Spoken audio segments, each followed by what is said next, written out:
One of the minister's stops was the Carrington School, where he was assisted by local dignitaries and pupils to plant some trees. Earlier, Mr Bedford had told the seminar on the Hunter Estuary at the university that Hexham Swamp is well worth preserving as a nature reserve of some kind.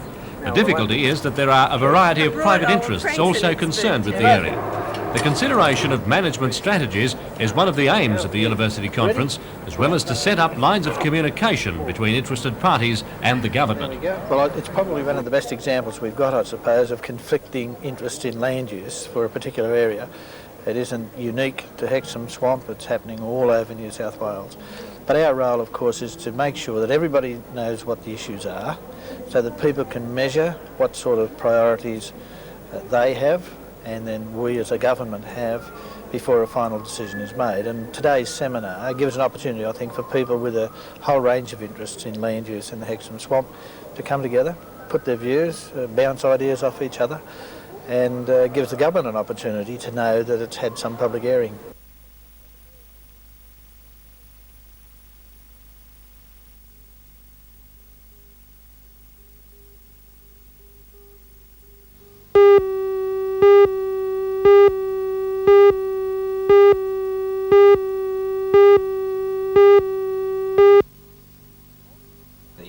Alderman Fennell says he has been inundated with requests for another election, with supporters even offering financial assistance to ensure another ballot is taken.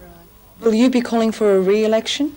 Well, I wasn't up till this morning, but I've had so many people phoning me, offering whatever assistance possible, and they are requesting actually that I call or ask for a re-election for 3rd Ward. A small portion asked for the whole of the council area, but I could not agree to that because there weren't any problems in the other wards. But being in 3rd Ward and the problem we've got there, yes, I would then, being a representative of them, or the people as a whole, I'll be asking for the town clerk to bring a report down on what the possibilities of having another election in 3rd Ward.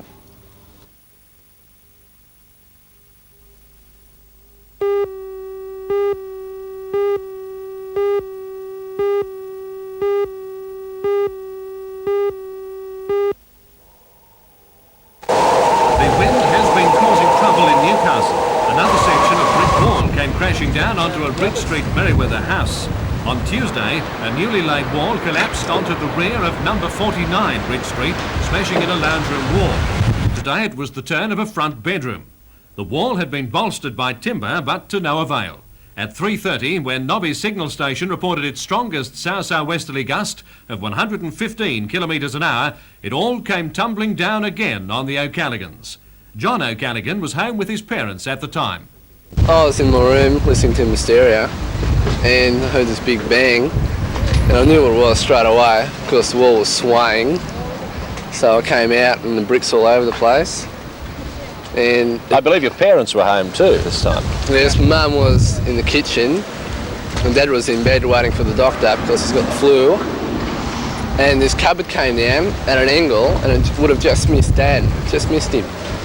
So the wires were dangling and Dad rang Nesca and some other people. Nesca came and fixed up the wires. I believe the workmen were working on the site this time when this part of the wall came down. They were, but not this part of the site. I think they decided to keep clear of this part of the site. Newcastle Harbour is at a standstill. The entrance was closed this morning after an ANL bulk carrier, the Lake Eildon, performed very badly on the way out. The gale warning was renewed at 12:30 this afternoon, and harbour authorities do not expect the situation to ease until sometime tomorrow. One ship is waiting to leave, the West Janori at number 4 Dyke, and no attempt will be made to move her until conditions moderate considerably. 2 vessels are outside waiting to come in, the Silver Hawk to load ammonia and the Transocean Pearl. The wind produced freak surfing conditions for the Foolhardy off the end of the southern breakwater, but for most it's a day to stay indoors. Minor damage in town included this flashing blown loose on the roof of the Telford Motel, but in other parts of the country damage has been much worse.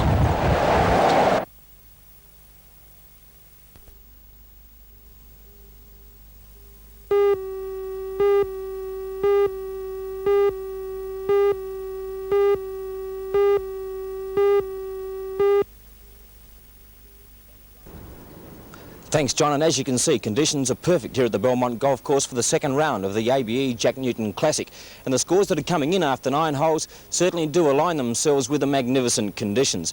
Ozzie Moore from Queensland, who shot a 73, 1 over par yesterday, is 2 under the card for the tournament at this particular stage, and he's on the back 9 at the moment.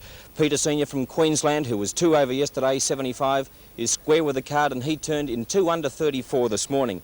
But the big news is Bob Shaw, the Newcastle professional, is absolutely killing the course. At one stage he was 4 under on the front 9 this morning. He ended the 9 with 3 under. Yeah, Mike turned 3 under and was 4 under at one stage and 3 putted the 8th hole, so I was really happy. And the course looks in magnificent condition today after yesterday. Yeah, fantastic. You know, the course, we've got a top golf course here, which is a shame that we do have had the bad weather yesterday, but the day is absolutely perfect, and I've heard there's half a dozen really good scores going on, so I'm not the only one that's under par today.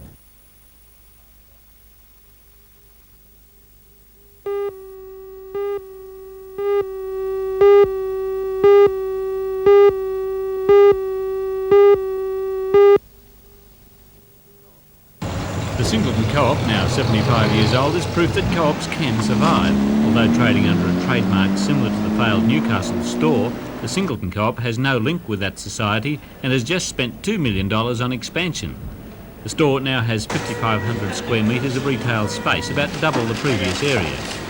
The extra space has been used to provide a shoey supermarket, produce store and a large hardware department.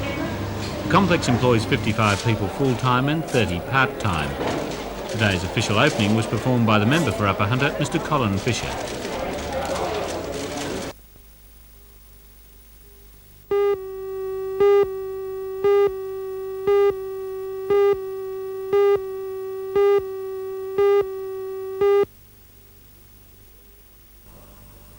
Good morning everyone, and welcome once again. Well, I certainly hope you took my advice and invested in the Energy Commission of Western Australia and of course National Bank property debentures. If you didn't, well, I'm afraid you've missed out on probably the best interest rates we'll see for many, many months to come. That would also apply, by the time this segment goes to air, for Series 2 Premier State Bonds of New South Wales. Now, on the investing side, there's not much around, let me again remind you. So before they're withdrawn, I would give very serious thought to buying some of my old favourites, Series 25 Australian Savings Bonds. They're currently paying an interest rate of 12.25%. You can cash them in at any time simply by giving 1 month's notice, and that's a great feature to have with any type of fixed interest investment. You can start with as little as $20, and of course, you know my thoughts. I think every baby that arrives in this country should be given at least one $20 Australian savings bond by their parents or their grandparents. Now, I don't expect Series 25 to be around for very much longer. The government is of course trying to attract as much money as possible to help us out, overcome I should say, our economic difficulties, but they shouldn't be paying more interest than they have to. Now, in a year from now, you'll probably find that Series 25, in other words 12.25%, is not a bad return from an Australian savings bond or a similar type investment. So my advice is get that money moving, and next week I'm going to talk about investing in a slightly different context, because there's not much around by way of tax-free investments, so we'll be looking in general terms at the types of bonds that some life companies are issuing, and also we'll be looking at the friendly society scene, because both of those still offer quite interesting returns if you're a middle or high taxpayer. So until next Monday, take care, and I'll see you then.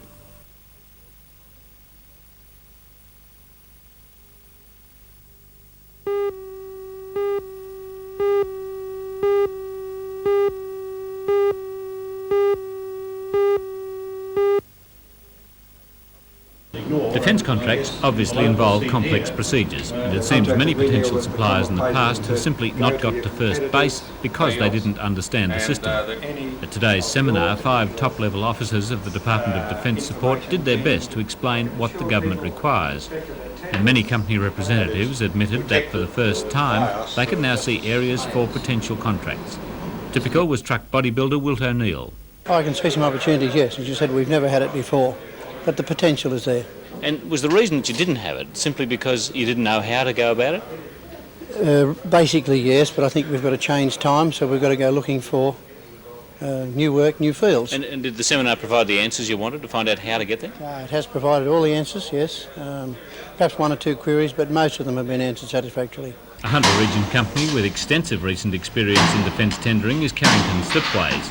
And even as the facility to build fiberglass mine hunters for the Navy is taking shape, the shipyard is looking at a bid to build 6 aluminium patrol boats. 6 Australian shipyards, including the dockyard, have been invited to tender for the patrol boats, which are to be given by Australia to South Pacific Island states. The terms of the contract allow for great freedom of design. This contract really gives a lot more scope for imagination than the strict defence contract. That's right, Jim. They're the ones we really enjoy and have done well at in the past. We've won some significant contracts. The most recent one that we're allowed to have this sort of imagination used on was the ship that we built for Adelaide Brighton Cement, the Accolade 2. A very innovative dual fuel ship. You have been looking at designs in America, designs of patrol boats. Yes, I've had a very interesting 3 weeks in the US looking at what they do for their long-range patrolling, the fisheries, and in the south where they have the same sort of problem with the people coming up from the south.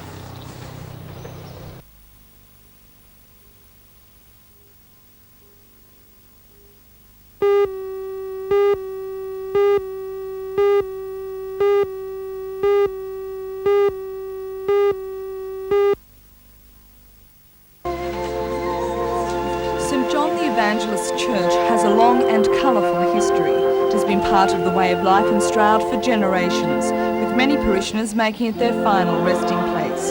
The church was built in 1833 by Sir Edward Parry, a Rear Admiral in the Royal Navy. His motto was, "Do it now." So, after a few months of preaching to the congregation in a carpenter's shop, he decided to build a church for the 150 regular attenders.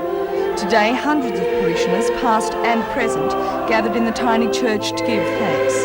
The service was conducted by the church's present incumbent, Archdeacon Frederick Hart.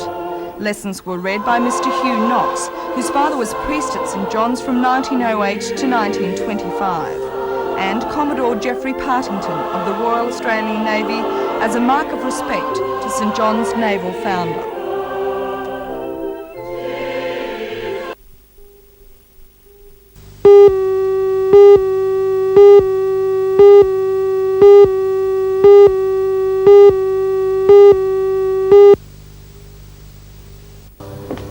The thieves gained entry at about 4 o'clock this morning by punching a hole through a side wall. They then forced the lock on the King Street entrance and made away with thousands of dollars worth of goods through this door. The empty shelves tell the story. 12 video recorders, 20 portable stereos and hi-fi units, and 14 television sets were taken. The less expensive brands were left behind. The thieves also made an unsuccessful attempt at blasting open the office safe. They only managed to shatter a hole in the office window. John, at this early stage, have you been able to put any estimate on the value of goods stolen here today? Somewhere between $18,000 and $20,000 at this stage. Does it look as if they've been selective in what they've taken? Oh, very selective. They've only taken the very popular electrical gear. Only last Friday, the store increased its security surveillance. Although the thieves must have been in the shop for at least an hour, it appears they were disturbed. Last week, Grace Brothers' Cessnock store was robbed of electrical goods worth $28,000. Because of this, the store took the unusual step of recording the serial numbers of all stock in the hope that some of the goods will be recovered.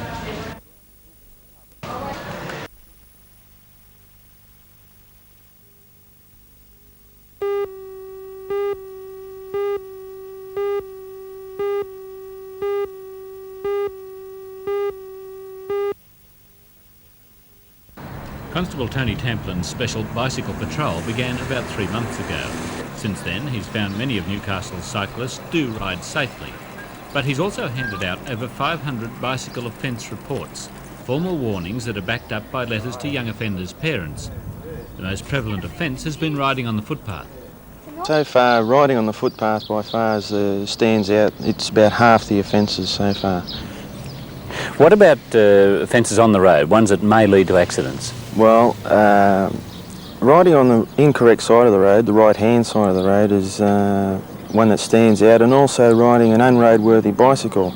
Most of the bicycles, unfortunately, seem to have some sort of defect on it. The kids just don't seem to check their bikes before they ride them, and it might only be minor, or what seems to be minor, a loose nut here or there, but if that is allowed to work, then it becomes a very major defect.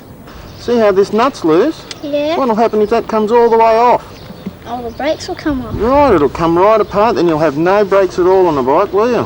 Very dangerous. So you'll have to get a spanner when you get home and tighten that up, won't you? Yeah. There is an effect. There are certain areas around the Newcastle city region where I can notice a major change in the way the push bikes ride along the road, and indeed the footpath, and it seems to be working there very well.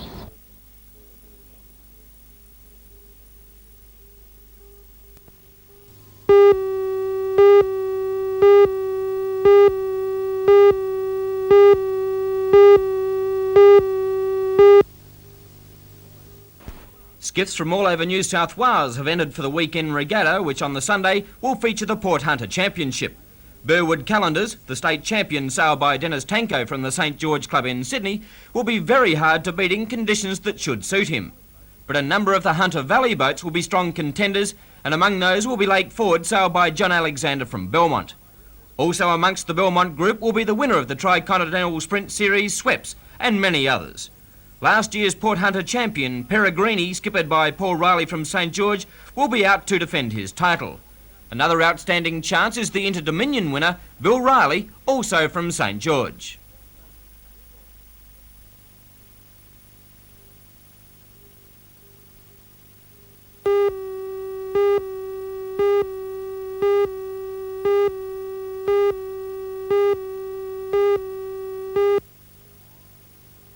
The club's 75th anniversary has passed earlier in the year, but today they celebrated to a man, or is it to a woman, the 90th birthday of club member Margaret Thomas.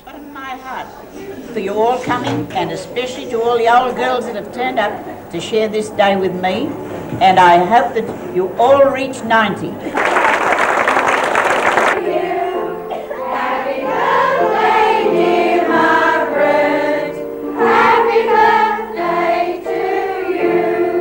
Our Mrs. Thomas is quite a lady. I've done bad balls. I'm like Wee Willie Woods. I bowl some good ones and some bad ones. I was foundation secretary down in the old clubhouse in the park. That was our clubhouse. How far's that go? That was 1955. Really? April 1955. Right, so you're getting... And I gave it away and I went to England for 12 months, and then I came back and I went as president.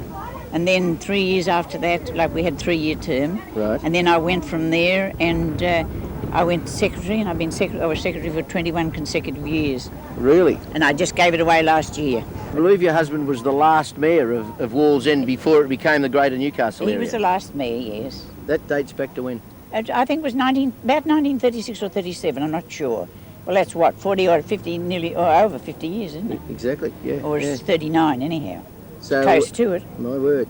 So Wallsend Bowling Club's still a big part of Margaret Thomas's life? It's a real big part of Margaret Thomas's life, you're telling me. Exactly. Without it, I wouldn't have... I joined it when I was 61. So you joined it 29 years ago when you were 61? And when I was 61, that's when I joined. Marvellous. And I notice all the ladies have turned up today. All the old ladies that were there when we first started, and they haven't played bowls for years and years, and they all turned up to... That's marvellous occasion. It is really. I think that's the best part of it, really. Can we come back here when you're 100 and do another interview like this? I'm not, and I hope to God I'm not 90 anymore because I've had it.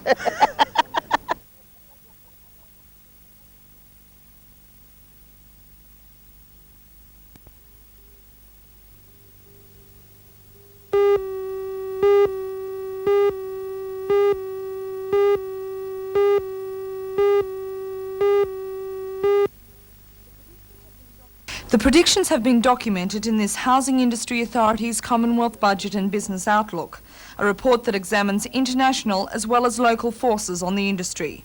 New South Wales Chief Executive of the HIA, Mr. Pat Hopkins. We see this as the beginning of the recovery. We think the next 18 months, in fact, will provide quite a major stimulation in the economy generally. There are some reservations about the period following that 18 months. But certainly for the next 18 months, we believe there'll be a considerable increase. Specifically, what are some of the things that you see will build up the housing industry? We believe that, firstly, I believe the Commonwealth First Home Owner Scheme from Canberra, which allows people with no children to take $5,000 to help them with their first home, up to $7,000 for people with 2 children, will make a major difference.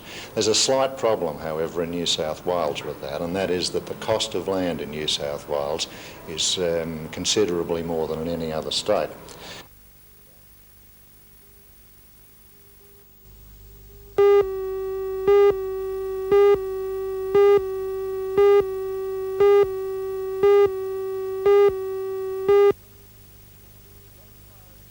Gunfire and bombs announced the American invasion last Tuesday morning. First the sound, then the jets flying in from the US aircraft carrier Independence. Radio Free Grenada broadcasting the news and making forlorn calls to the people. This morning at 5:40, United States paratroopers began invading Grenada. Our armed forces are engaging them in fierce battles. All Grenadians are asked to report immediately to our respective militia bases. Our country is under attack. The Americans appear to have had their targets identified. The key government offices on a prominent hill overlooking the capital came in for repeated attack. Jets with wings laden with bombs streaking in from the carrier, smoke rising from the army barracks at Fort Rupert, where General Austin had staged the coup which triggered the American invasion, and the former Prime Minister's office finally suffering a direct hit. In these first hours, the Americans succeeded in hitting many of the government ministries and residences and a few civilian homes besides. It seems they knew precisely what they wanted to destroy at this stage. This was Radio Free.